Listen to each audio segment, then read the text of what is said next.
Brother ఎటు చూస్తున్నారు, మా వైపు చూడకుండా అని మీరు అనుకోవచ్చు కదా. నేను మీ వైపు చూడాలి. I need to pay attention towards you. నేను ఎవరికైతే వాక్యం చెప్తున్నానో వారికి వాక్యం చెప్పే వారిపై కేంద్రితమై అటెన్షన్తో వారికి వాక్యం చెప్పాలి. నేను దిక్కులు చూసుకుంటా వాక్యం చెప్పాను అనుకోండి, మీరు వినరు. ఈరోజు మానవుని జీవితం కూడా అంతే. చర్చ్కి వెళ్తున్నాం, బైబిల్ చదువుతున్నాం, కాన్ఫరెన్స్లకు వెళ్తున్నాం, లేకపోతే పలానా అన్నిటికీ వెళ్తున్నాం. కానీ ఎంత అటెంటివ్గా, ఎంత అటెన్షన్తో మనం వాక్యం వింటున్నాము అనేది ఆలోచించాలి.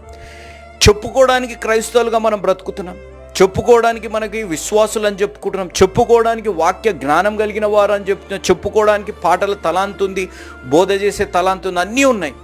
కానీ విన్న వాక్యానికి అటెన్షన్తో విని జీవితంలో అన్వయించుకుంటాం.